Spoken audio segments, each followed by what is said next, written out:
Assalamualaikum. Welcome to online discussion of Vinca alkaloids. Today I will be discussing with you the pharmacological features of Vinca alkaloids. Vinca alkaloids are a class of organic compounds called alkaloids, and they are therapeutically important anti-cancer drugs, basically microtubule inhibitor drugs, and we obtain them from a plant source. That plant is Catharanthus roseus and its botanical family is Apocynaceae. Geographically it is found in Madagascar islands, and it's a periwinkle plant and it is commonly known as Sadabahar. Historical perspective, previously it was known for its hypoglycemic and anti-hypertensive effects, due to which it provokes the scientists to study further, and they continued the clinical testing. Initially it was discovered by the native inhabitants of Madagascar, and its use as a traditional medicine began by clinical testing. Canadian and Polish researchers were the ones involved in the clinical testing of Vinca alkaloids. Two scientists, Robert Noble and Helena Robinson, their work is highlighted in its research. Robert Noble was a Canadian researcher. He was searching for oral anti-diabetic drugs, and some of its teammates let him know about the periwinkle tree. Basically, it is the periwinkle plant, Sadabahar. He started the clinical testing. He used rats as experimental animal and fed them with its tea. Later he concluded the result, but there was no known effect of those drugs. Blood sugar level remained unaffected. Helena Robinson continued the work of Robert Noble. She tested the WBC count of the experimental animals that were rats. They were being injected the injections of periwinkle plants, and that were Vinca alkaloids. She concluded that the WBC count of the animal had dropped, due to which a new research led to the use of periwinkle plants for the treatment of lymphoma and leukemia.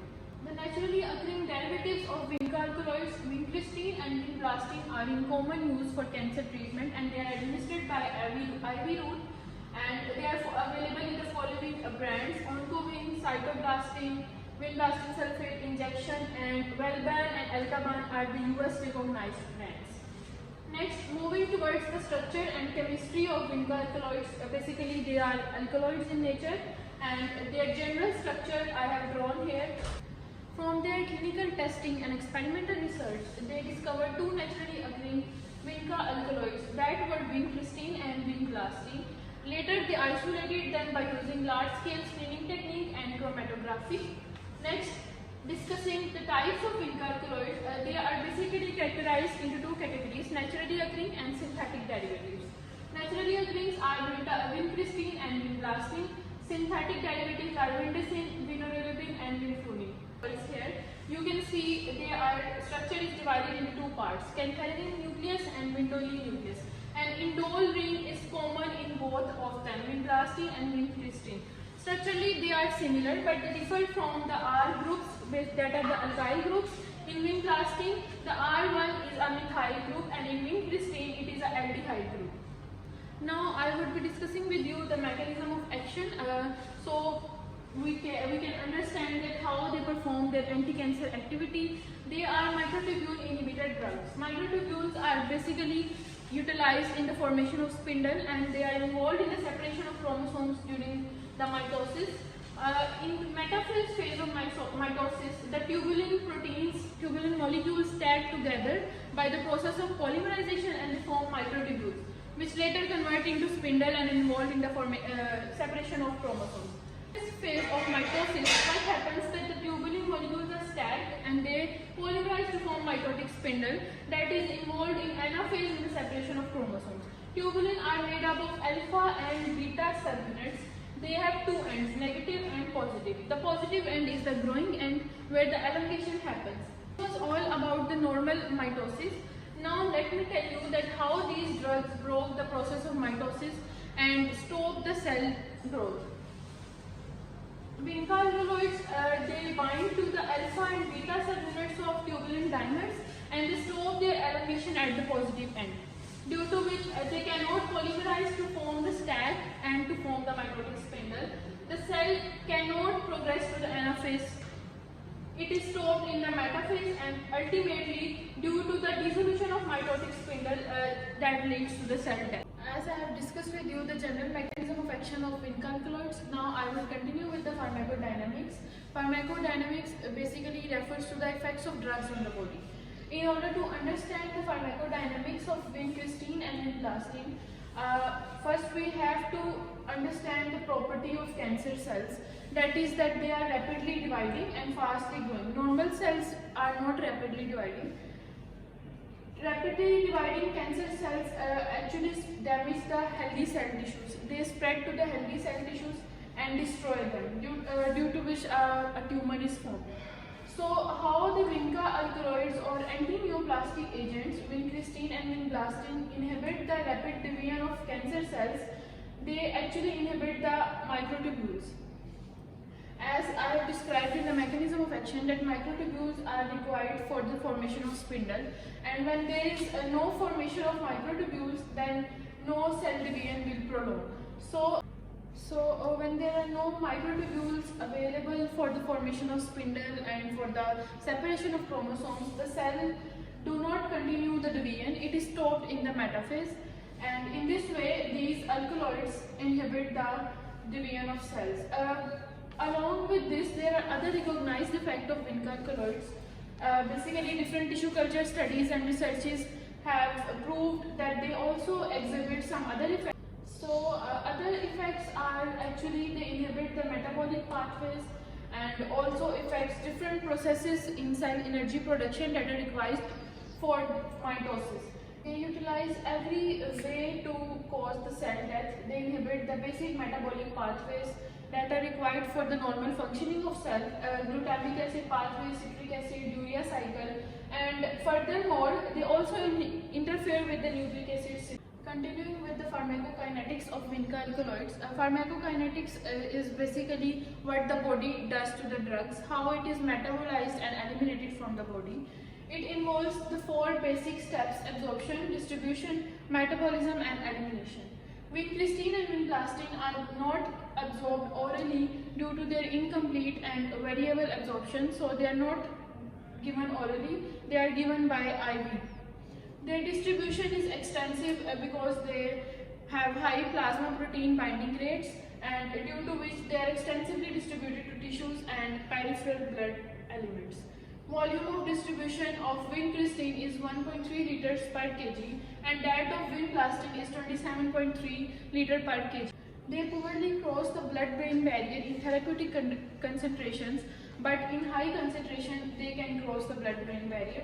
Metabolism is basically by the cytochrome 3A family system of hepatic enzymes, and they are first converted into their active metabolite. Vincristine is converted into three active metabolites, M1, M2 and M4, and Vinblastine is converted into diacetyl vinblastine. The active metabolites are at the end converted to inactive metabolites and they are eliminated from the body. Elimination is primarily by biliary and fecal and also through the renal excretion. Vincristine is primarily eliminated in feces, 70 to 80%, and that of Vinblastine is eliminated in urine less than 1% as an unchanged drug. And due to extensive plasma protein binding, their terminal half-life is increased, and Vincristine, its terminal half-life is 85 hours and that of Vinblastine is 25 hours. Further, moving towards the clinical indication and usage of these Vinca alkaloids, I would be discussing here different clinical conditions in which these alkaloids are recommended. Basically, they are anti-neoplastic agents, so we use them for different types of cancers. Vincristine is indicated in acute and chronic lymphocytic lymphoma, that is a cancer of blood and bone marrow, and several other types of cancer, rhabdomyosarcoma, that is a cancer of soft tissues such as bladder and uterus, and Ewing sarcoma, it is a bone cancer, multiple myeloma is a bone marrow suppression, and Vinblastine is used in frequently responsive malignancies and other less responsive malignancies. Hodgkin's lymphoma is treated by using both of these alkaloids, but particularly Vinblastine is used for the generalized Hodgkin disease stage 3, 4 and 5. And next, it's used for the treatment of mycosis fungoides, and that is a T-cell lymphoma, and in this case there is also a fungal infection in the body. And Kaposi's sarcoma is used for the treatment of blood vessels cancer when there is a rapid division in the cells of the blood vessels. And less frequently responsive malignancies includes 2. Choriocarcinoma and carcinoma of the breast. Choriocarcinoma is basically the cancer of trophoblastic cells that attach the embryo to uterus, and vinblastine can also be used to treat this in case if it is resistant to other chemotherapeutic agent. Then we refer to vinblastine. Carcinoma of the breast, in case if it is unresponsive to any surgery and hormonal therapy, then our last approach is the use of vinblastine. So this was all about the clinical indication and uses of Vinca alkaloid, and I will continue it with the contraindications, which are the situations in which we cannot use these drugs. Basically, vinblastine, and it is contraindicated in the patients with granulocytopenia. That these are the type of white blood cells, and if their level is already dropped, then you cannot use vinblastine because it is also involved in the killing of white blood cells.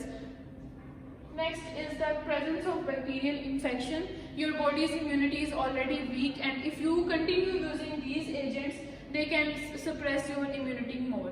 And hypersensitivity reaction, if a patient is hypersensitive to these type of drugs, then you must mention your doctor, your clinical profile, your history, and he will contraindicate this drug in case of any hypersensitivity. Vincristine is contraindicated in pregnancy category D. FDA, according to FDA, it is contraindicated because there is evident risk of interaction with the fetus, and breastfeeding because it is extensively distributed in the plasma proteins and tissues, so it is contraindicated in breastfeeding.